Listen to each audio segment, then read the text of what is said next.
friends, we're back with more Junie B. Jones. Are you ready for chapter 3 of Junie B. Jones' Dumb Bunny? I hope so. Chapter 3 is called Waiting and Waiting. So I wonder what Junie B. Jones is waiting for. What do you think? Let's see if you're correct. We're going to read to find out. On Saturday morning, I jumped out of bed very excited because today was the day of the party, of course. The Easter egg hunt, the Easter egg hunt, the Easter egg hunt. Today is the day of the Easter egg hunt, I sang real loud. I ran into Mother and Daddy's room and I turned on their light. The Easter egg hunt, the Easter egg hunt. Today is the day of the Easter egg hunt, I sang again. Mother opened one eyeball. It's not time to get up yet, Junie B., she said. It's still dark outside. Please, go back to bed. I put my head next to her face. Yeah, only I don't think that's actually possible, I said, on account of my brain is already activated. Mother put her pillow over her head. I lifted it up. I'm going to find the golden egg today, I said. I told you about that, right, Mother? Whoever finds the golden egg gets to swim in Lucille's hot water. I hugged myself very happy. I would love to swim in hot water, I said. Except for Sheldon and May want that prize too. Plus Lucille loves Sheldon, so maybe she might give him a hint or something. And a hint would not be good. I did a little frown. Plus, here is another problem, I said. May has bird parts, and birds can see as good as a hawk. Mother pretended to snore. I did a huffy breath at her. Sometimes mothers do not act their old age. Finally, I put the pillow back on her head and I went back to my room. Then I picked up my stuffed elephant named Philip Johnny Bob and we skipped to my closet to pick out party clothes. We looked at all my hangers. I said, What kind of clothes are good egg hunting clothes, do you think, Phil? Phil tapped on his trunk. Well, let's see. Good egg hunting clothes should probably be easy to run in, probably, because when you spot an egg, you will have to beat people to it, right? He asked. Right, I said. Plus, good egg hunting clothes should not be a dress either, on account of sometimes when I'm beating people to an egg, I will have to tackle them and get in a scuffle. Correct, said Philip. Tackling and scuffling often happen in egg hunts. He thought some more. Also, good egg hunting clothes should have big pockets to carry all the eggs you're going to find, he said. I nodded yes. Plus, good egg clothes have to be pretty, right, Phil? I said, because this is a fancy party, you know. I know, said Phil. Egg clothes should definitely be pretty. Like, we looked some more, then, both of us spotted the pretty clothes at once. Like those brand new lavender overalls that Mother just bought, we shouted real joyful. Phil threw himself way high in the air. Yes, the brand new lavender overalls will be perfect, Junie B., because lavender is exactly like purple, almost, and purple is the color of your favorite glasses.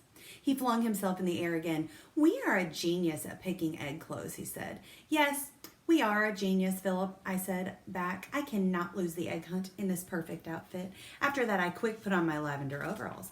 And then me and Philip ran to the window. And we sat down on the floor. And we waited and waited for daylight to come.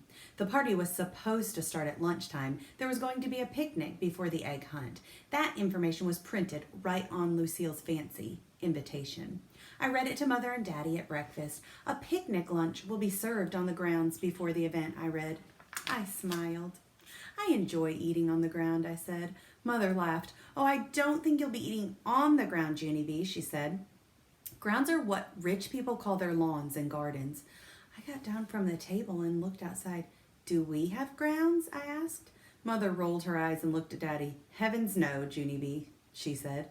What we have is weeds and crabgrass. Daddy sucked in his cheeks at her. Weeds and crabgrass is an issue, apparently. After breakfast, I wanted it for it to be time to leave. It was the longest morning I ever saw. Then finally, Daddy said it was time to go. And so I ran to the car lickety-split. Lickety-split is the grown-up word for zippity fast. It took forever to get to Lucille's house. We drove and drove and drove. Then, phew!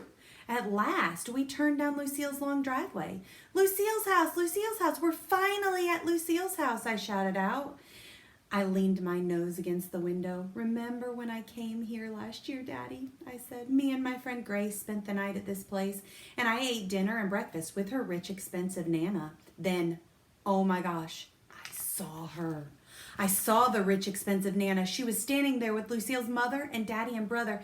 They were welcoming all the cars. I opened my door and I ran to her. Well, we meet again, Nana, I hollered real happy. Then I hugged my arms around her middle and I tried to lift her off the ground. Only she didn't actually budge that good. I stepped back and looked at her. That Nana had put on a few pounds, I believe. After that, I tried to lift her again, but this time she took my arms away. "Oh, dear no, young lady. You mustn't try to pick me up," she said. "You'll hurt yourself." I looked at her kind of puzzled. "Yeah, only I'm not a young lady, Nana," I said. "Look, see, it's me. It's Junie B. Jones." I pointed at my face. "Don't you remember me, huh?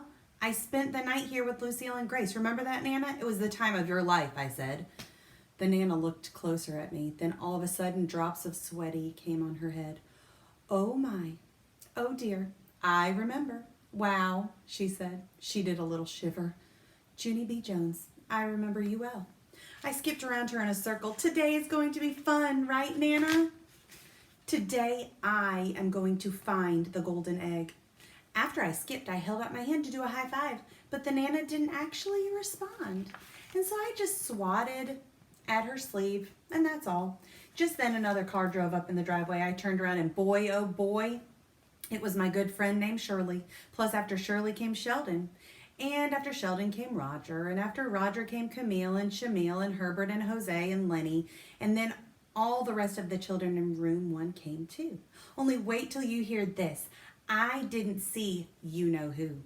I looked all around to be sure. Then I crossed my fingers for luck, and I hoped that maybe May wouldn't show up at all, 'cause maybe